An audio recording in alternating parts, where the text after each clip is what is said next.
Okay. In this slide, I wanted to explain the construction of H-type cables in more detail. So each core is individually insulated with layers of impregnated paper. Over this insulation, metallic screen made of perforated aluminum foil can be applied. So the three crosses are arranged so that their metallic screens are in contact with each other, and an additional conducting belt is wrapped around all three cores to ensure effective screening and uniform electric field distribution. Okay, this slide explains the electrical behavior of H-type cables. In this design, there is no insulating belt. Instead, a lead sheath is used. Each core screen is electrically uh, connected to the conducting belt and lead sheath. So all these metallic parts are maintained at earth potential. As a result, the electric field is purely radial, which reduces dielectric losses and improves the overall efficiency and reliability of the cable. So this slide highlights the advantage of H-type cables. First, their construction eliminates the possibility of air pockets or voids in the dielectric, which improves insulation reliability. Second, the metallic screens help enhance the heat dissipation capability of the cable, allowing better thermal performance since voids can significantly reduce the breakdown strength of insulation and damage the paper layers. Their elimination greatly improves the overall durability and safety of the cable. Sorry, just 1 second.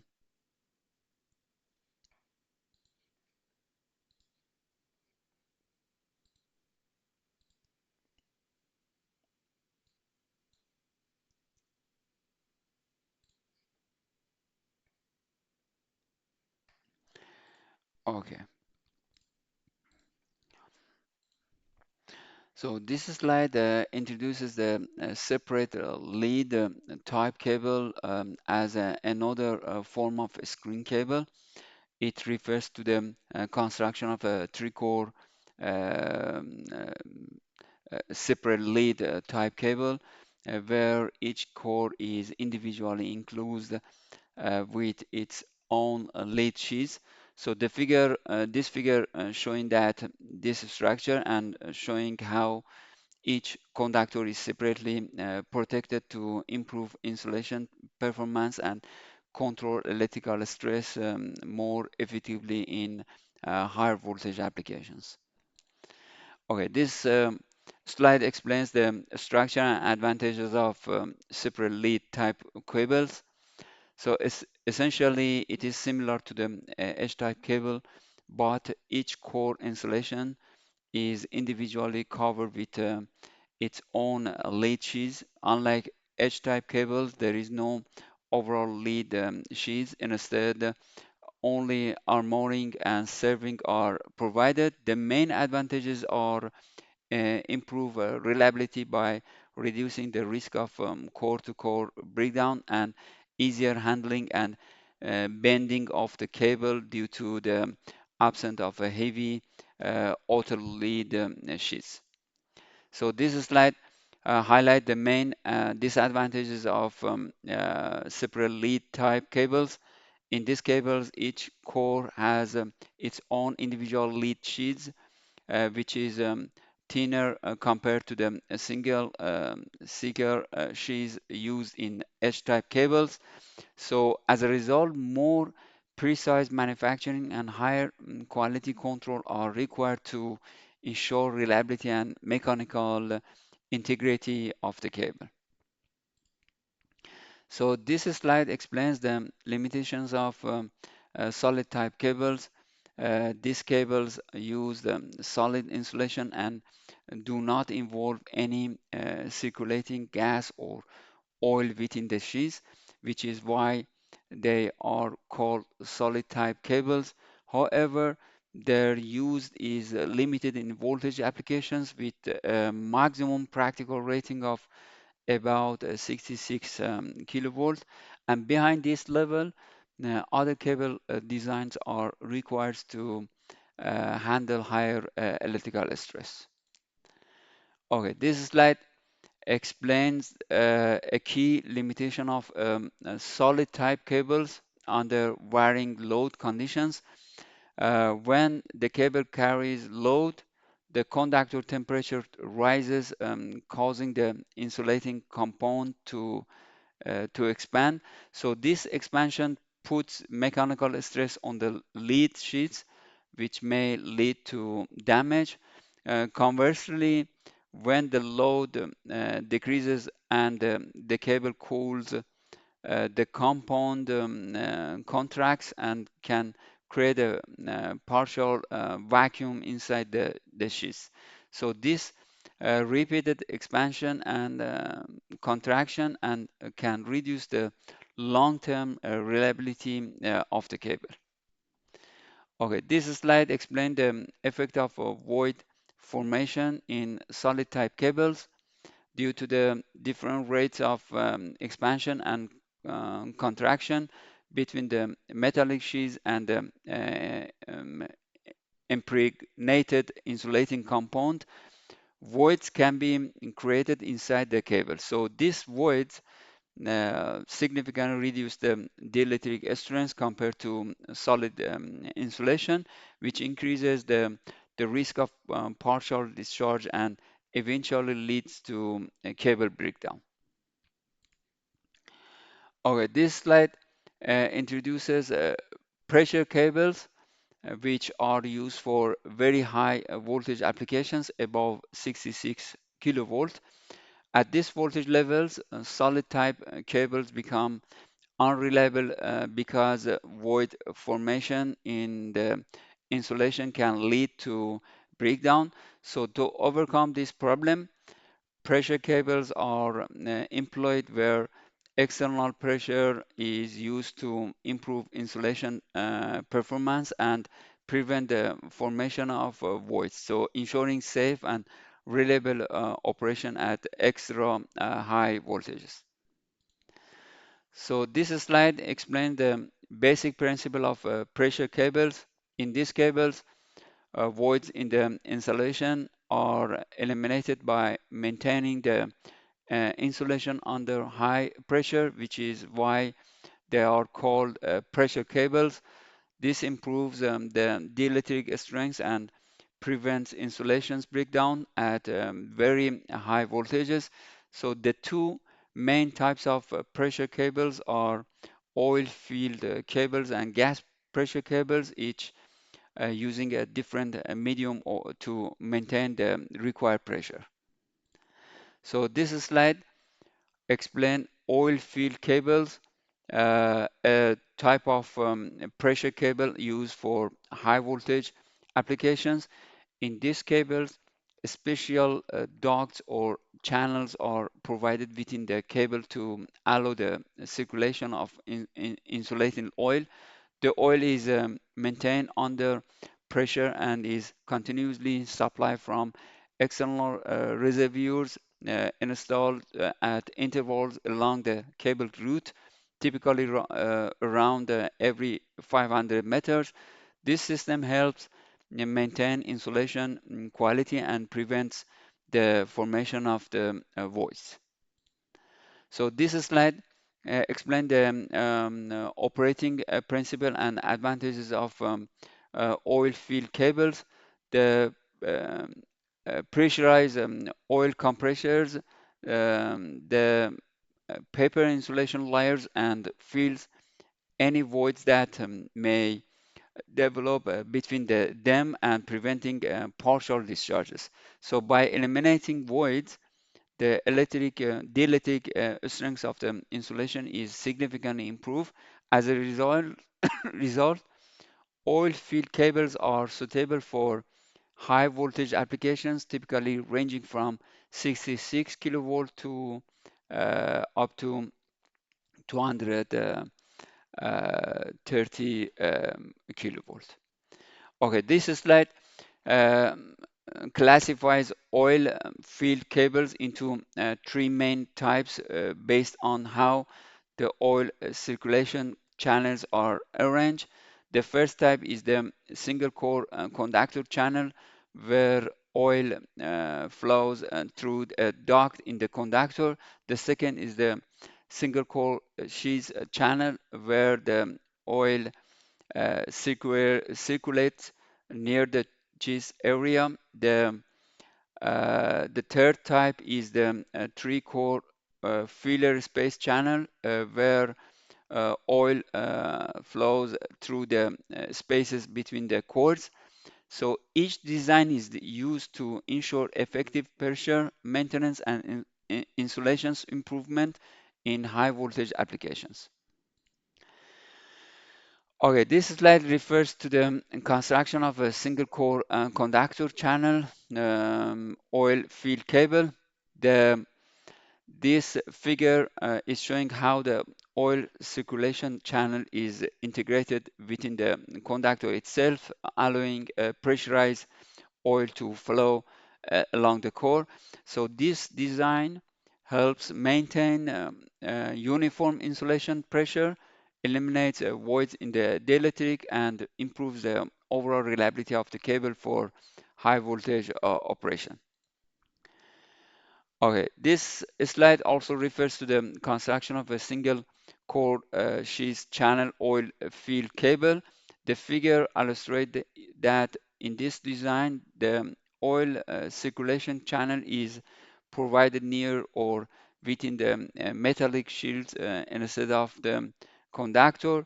This arrangement allows pressurized oil to maintain insulation integrity by filling any voids in the dielectric, improving reliability and performance in high voltage applications. So this slide also refers to the construction of a three-core oil field cable with filler space channels.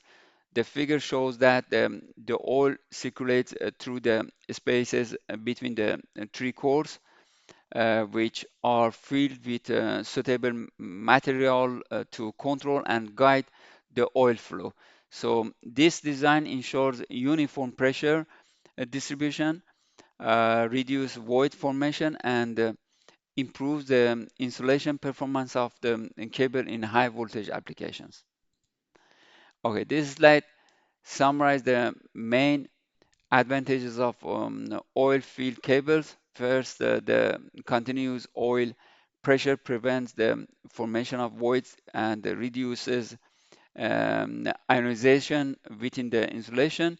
So second, the allowable operating temperature range and overall dielectric strengths of the cable are significantly improved. And finally, any oil leakage quickly indicates a defect in the lead sheets, allowing early detection and reducing the risk of earth spills. Okay, this slide highlights the main disadvantages of oil field cable. The first drawback is their high initial cost due to the complex materials and pressurizing system required. The second limitation is the complicated installation process, as special care and equipment are needed for laying and maintaining the oil circulation system, making them more challenging compared to conventional cables. Okay, this slide introduces gas pressure cables as another type of pressure cable. The figure shows the cross section of an externally pressurized cable. which is installed inside gas-tight steel pipe. The pipe is filled with raw nitrogen gas maintained at pressure of about 12 to 15 atmospheres. This gas pressure helps improve the insulation strength and prevents the formation of voids between the cable. So this slide explains the operating principles and advantages of gas pressure cables. The external gas pressure creates radial compression on the insulation, which helps eliminate any voids formed between the layers of paper insulation. As a result, these cables can carry higher load currents and operate at higher voltages compared to conventional solid cables. In addition, they have relatively low maintenance cost, and the use of nitrogen gas provides an added safety benefit by helping to extinguish any internal flame in case of the fall. So we can take into account this benefit. This slide introduces superconductors, which are remarkable materials capable of conducting electricity with almost zero resistance when cooled to very low temperature, typically near that of liquid nitrogen.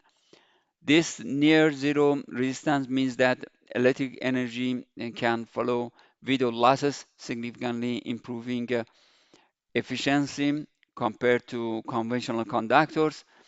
And superconductors also exhibit unique properties such as the expulsion of magnetic fields known as Meissner effect, making them highly valuable in advanced applications um, like MRI systems, high-speed maglev train, and future power transmission networks. So probably you you heard about the high-speed maglev trains. So superconductors are mainly used in this kind of technologies. Okay, high temperature superconducting or HTS cables developed around 2012 can transmit much higher power than conventional cables while requiring refrigeration to maintain superconductivity. So despite this cooling requirement, their overall losses remain very low, even including refrigeration energy. In practice, total losses can be as low as about 0.5% of transmitted power, making HTS cables highly efficient option for future power transmission systems. So superconducting materials can be also used in transformer windings as a replacement for copper, significantly reducing electrical losses. By operating with near zero resistance, these materials can improve efficiency and cut energy losses by up to 70% compared to conventional transformer designs, making them a promising option for more efficient power systems. So this slide explains that in a single core cable, the conductor is surrounded by insulating material to prevent leakage current.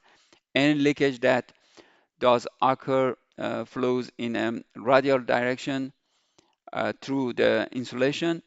The resistance offered by this insulating layer against leakage current is called the insulation resistance of the cable, which is an important factor in ensuring safe and efficient cable operation. Okay, this slide also analyzes a single core cable with conductor radius R1 and the inner sheath radius R2.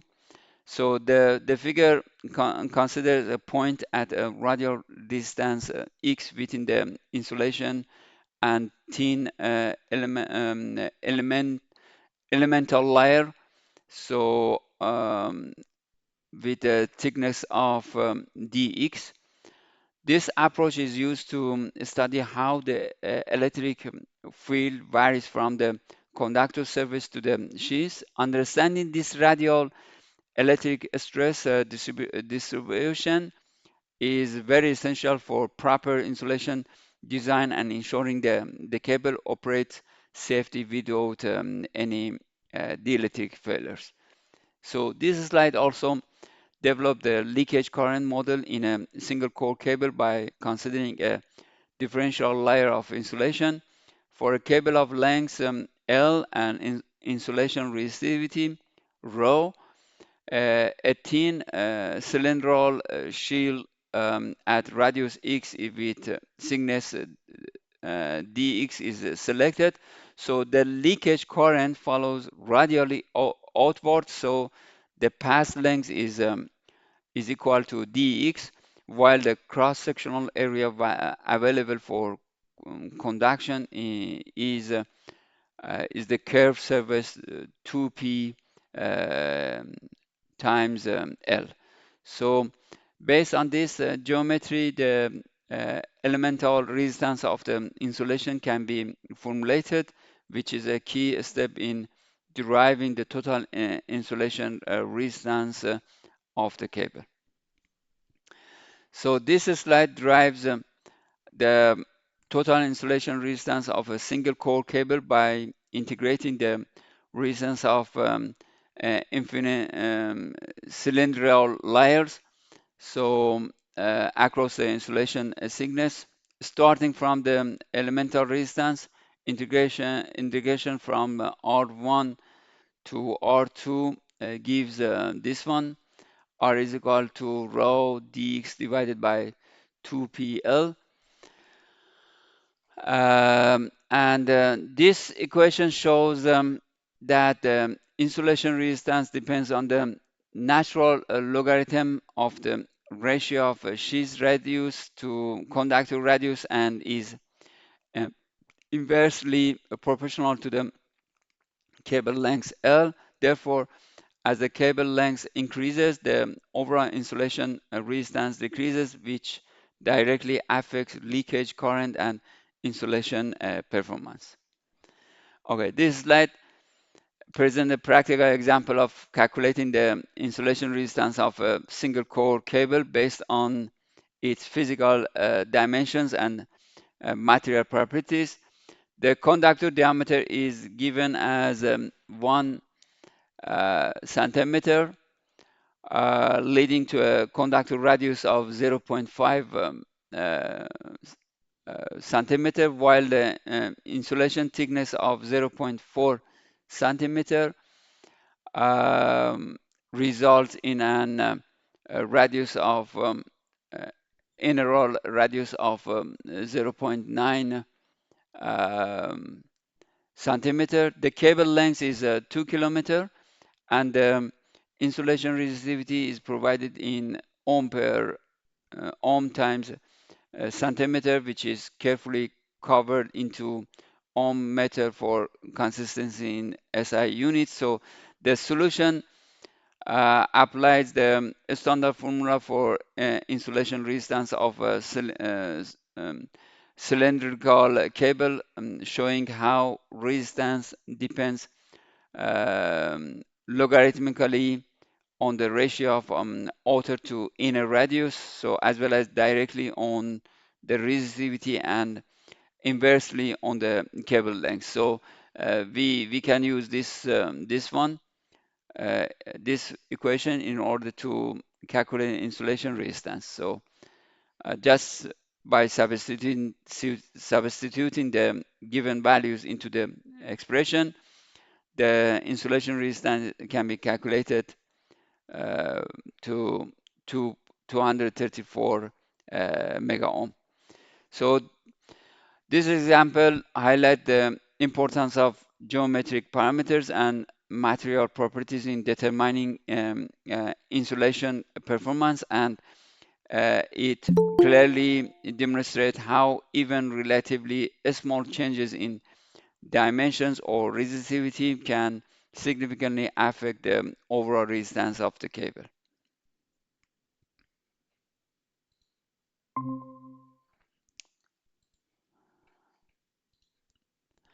Okay, this slide demonstrates how to determine the uh, insulation thickness of a single core cable when the insulation resistance, conductor size, and material resistivity are clear in the example.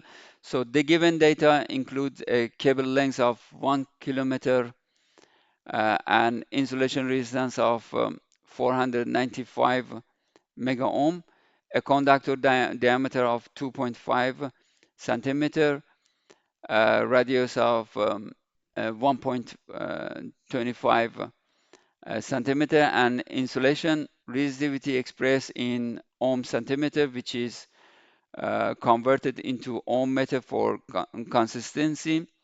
The unknown parameter is the radius of insulation from which thickness can be calculated based on this equation.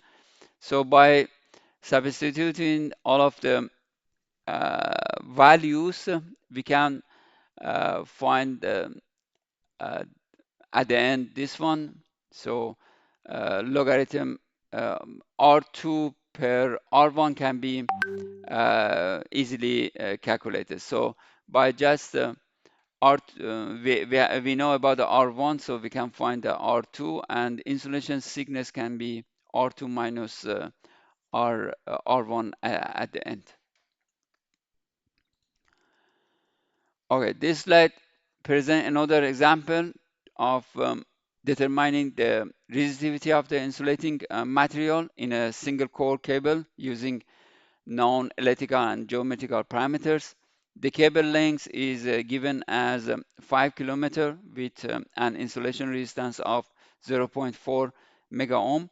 The conductor diameter is 20 millimeter, leading to a radius of 10 millimeter, while the overall diameter over insulation is 50 millimeter, giving an outer radius of uh, 25 millimeter. These dimensions define the cylindrical insulation layer through which leakage current follows these equations. So by substituting all of values, known values into the this insulation resistance formula and rearranging it to solve for resistivity, the expression highlight the logarithmic dependence on the ratio of outer to inner radius. So carrying out the calculation step by step yields a resistivity of approximately 13.72 times 10 over 9 ohm meter. So this example also emphasizes how insulation resistivity can be back calculated from measurable quantities, which is particularly useful in assessing the quality and performance of insulating materials in power cables. This slide introduces the concept of capacitance in a single core cable by modeling it as an equivalent system of two uh, uh, cylindrical conductors. The inner conductor represents the cable core, while the outer conductor corresponds to the metallic shields, which is typically maintained at each potential. So this configuration allows the cable to be analyzed similarly to coaxial capacitor, where the electric field exists in the dielectric region between the core and the sheath. The geometry is defined by the conductor diameter d and the inner diameter of the sheath d, By considering the radial element within this space, the distribution of electric field and potential can be evaluated, forming the basis for deriving the capacitance per unit length of the cable. And this simplified physical model is very essential for understanding how insulation and geometric influence the cable's electrical performance. So this slide defines the fundamental electrical parameters required for analyzing the capacitance of a single core cable. Here, Q represents the charge per unit length of the cable measured in coulombs per meter, which reflects how much electric charge is stored along the conductor. The parameter epsilon denotes the permittivity of the insulating material between the core and the lead sheets, indicating how effectively the medium supports the electric field. It is expressed as the product of the permittivity of free space epsilon zero and relative permittivity epsilon r of the electric material. So where epsilon r characterize the material's ability to enhance capacitance compared to vacuum, and these conditions are essential for developing the mathematical relationship of the electric field and ultimately determining the capacitance of the cable. Okay, this slide develops the electric field distribution inside the single core cable by applying Gauss law to a cylindrical geometric cylindrical Gaussian surface of radius x and unit axial length is considered, giving a surface area of 2 pi x. Based on this, the electric flux density at any point P on this surface is obtained as the charge per unit length divided by the surface area, resulting in dx is equal to q over 2px coulomb per uh, met power 2. This shows that the flux density decreases inversely with radial distance from the conductor, and the electric field intensity is then determined by dividing the flux density by the permittivity of the insulating material. So leading to Ex is equal to Q over 2px epsilon. So this expression clearly indicates that the electric field also varies inversely with distance and depends on the dielectric properties of the insulation. So this step is crucial in forming the foundation for calculating the potential difference and ultimately the capacitance of the cable. Okay, this slide drives the potential difference between the conductor and the sheets by relating the electric field to the work done in moving a unit positive charge. When a charge is displaced over a small radial distance dx in the direction of the electric field, the incremental work done is given by Ex dx, and to obtain the total work and hence the voltage V, the electric field expression is integrated from the surface of a conductor at radius d over 2 to the inner surface of the sheets at radius d capital D over 2. So substituting the previous drive electric field Ex here into the integral, we can obtain a logarithmic expression for the potential difference. So the final result, V is equal to this expression, shows that the voltage depends on the charge per unit length, the permittivity of insulation, and the ratio of the sheet's diameter to the conductor diameter. So this relationship is fundamental for determining the capacitance of the cable.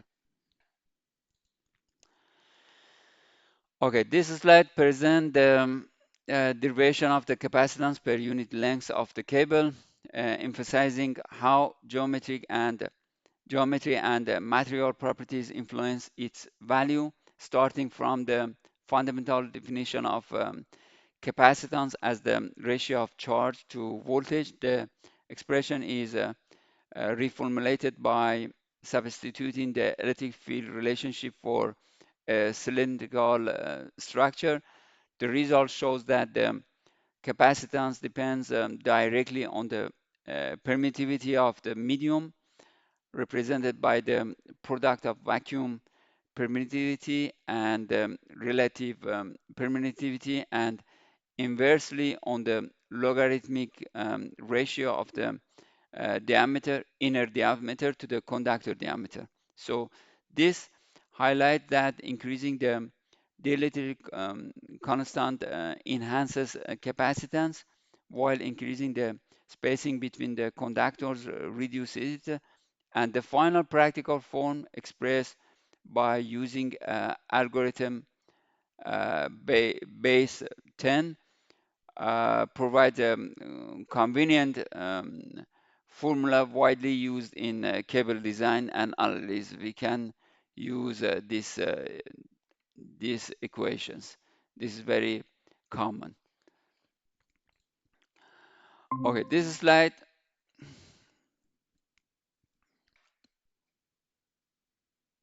Okay, this slide extends the previous derivation by incorporating the physical length of the cable to obtain the total capacitance, while the earlier expression provided capacitance per unit length. Here it is multiplied by the cable length L to determine to the overall capacitance in farad. The capacitance should be in farad. Okay, the formula clearly shows that capacitance increases linearly with the length of the cable, meaning longer cables can store more electric charge. At the same time, it retains its dependence on the relative permeability of the insulating material and the logarithmic ratio of the conductor spacing. The practical expression is particularly useful for you when estimating the total charging effect of transmission or distribution cables over long distance are needed. Okay, this slide provides an example illustrating how to apply the capacitance formula to a real cable. A single core cable is considered where the conductor diameter and the inner sheath diameter define the geometric ratio D over D, capital D over the small d, and the insulating material is characterized by its relative permeability. By substituting the given value, epsilon r is equal to 4, cable length L is equal to 1000 meter, and diameter ratio into the standard capacitance equation. Here we can find the capacitance of cable. So this result shows that the capacitance for 1 kilometer length of the cable is approximately equal to 0.378 microfarad. So this example highlights how both the physical dimensions and the dielectric properties directly influence the cable ability to store charge, and it demonstrates a straightforward method you can use in cable design and performance evaluation of the cable. Okay, this slide also present a practical example of calculating the capacitance charging current of the single core cable used in three-phase 66 kilovolt power system. The cable has a length of 1 kilometer, a core diameter of 10 centimeter, and an insulation thickness of 7 centimeter with a relative permittivity of 4. The capacitance is determined based on the geometric dimensions of the cable and the electric property of the insulation. The governing relation used in this calculation, we can use this previous equations here.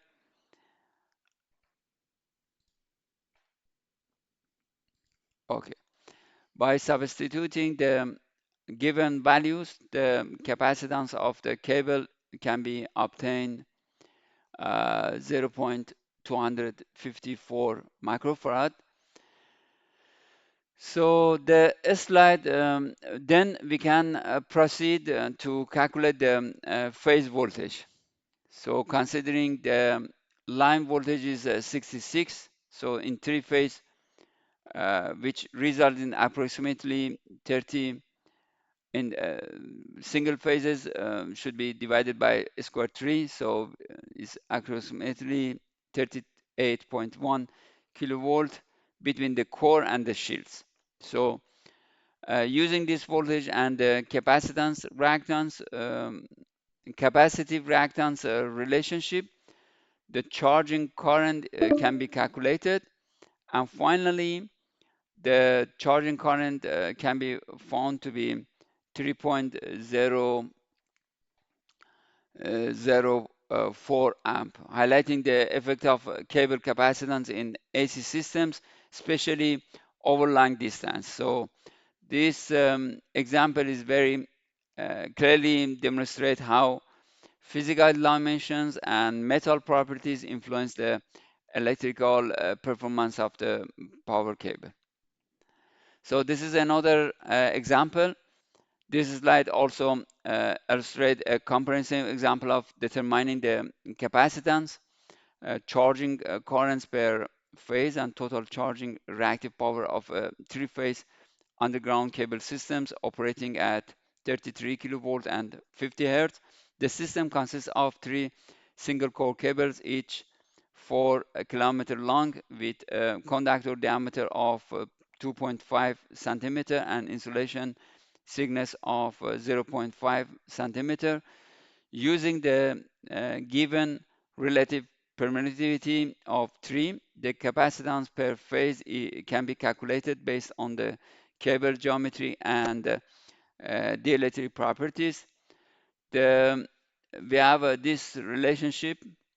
So by substituting the given values in this equation, the capacitance per phase can be found to this value 1984 times 10 power minus 5 farad. So this phase voltage is then calculated from the line voltage, similarly to the previous example, and resulting in approximately 19.05 kilovolt. So using this voltage, the charging current per phase can be determined through the capacitive reactance relationship, and we can find 11.87 amp. So finally, the total charging reactive power of the systems can be computed as this one, just multiplied by 3. So this example also clearly demonstrates how underground cable parameters significantly influence capacitive effects, which become especially important in medium and high voltage power systems. Okay, this slide introduces the concept of dielectric stress in a single core cable, which is a critical factor in cable insulation design and performance. Under normal operating conditions, the insulation surrounding the conductor is subjected to electrostatic forces due to the applied voltage. So this phenomena is referred to as dielectric stress. In practical terms, dielectric stress represents the electric field intensity within the insulation and is directly related to the potential gradient at any point between the conductor and the sheath. So it is important to consider that this stress is not uniformly distributed, and instead it is highest at the surface of the conductor and decreases as the distance from the conductor increases toward the outer sheath. So understanding dielectric stress is very essential for ensuring that the insulation material can withstand these electric forces without breakdown, thereby maintaining the reliability and safety of the cable systems. Okay, this slide developed the analytical expressions for dielectric stress within the single core cable by considering its geometric structure.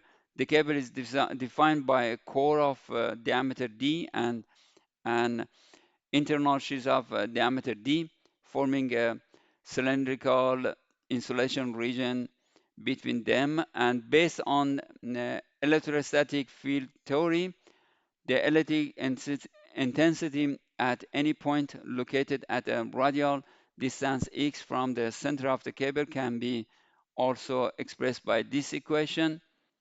So this relation shows that the electric field and hence the dielectric stress is inversely proportional to each other from the conductor center. So as a result, the stress is maximum at the surface of the conductor where X is minimum and gradually decreases toward the sheath. So this non-uniform distribution of electric stress is a key consideration in cable design as it influences insulation thickness, material selection, and overall reliability of the cable under high voltage conditions.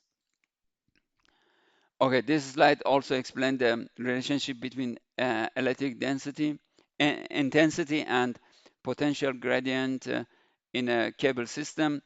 By definition, electric intensity is equal to the potential gradient, which means that the ratio of the rate of change of electric potential with respect to distance is represented by the electric field strength.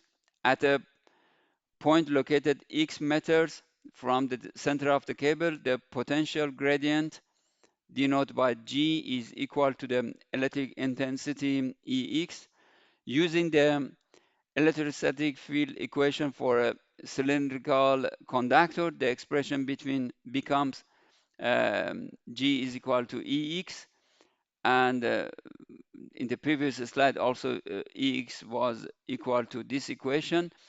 So in this equation, Q represents the electric charge per unit length of the conductor, epsilon 0 is the permittivity of free space, and epsilon R is the relative permittivity of the insulating materials, and X the radial distance from the center of the cable. So this formula shows that the potential gradient decreases as the distance from the conductor increases, meaning the electric field is strongest near the surface of the cable and becomes weaker farther away. So this concept is very important in cable insulation design because excessive potential gradient near the conductor can lead to insulation breakdown and reduce cable performance. And this slide also refers back to the previous derivation of the potential differences between the conductor and the sheath of the cable. The voltage difference represented by V depends on the charge per unit length Q, the permeability of the free space epsilon 0, the relative permeability of the insulation material epsilon r, and the ratio of the sheath diameter the capital D to the conductor diameter small d. So the relationship is given by this equation. This expression shows that the voltage increases with greater charge accumulation, and also depends on the geometric diameter dimension of the cable insulation system. By rearranging the equation, the charge per unit length can be written as this equation. So this second form is useful because it allows us to calculate the charge directly when the operating voltage and cable dimensions are known. So these equations are essential in HV cable design because they help you determine the electric stress distribution and ensure that the insulation thickness is sufficient to prevent dielectric failure and maintain safe operation. Uh, okay, I wanna close uh, my lecture here. Just give me a second.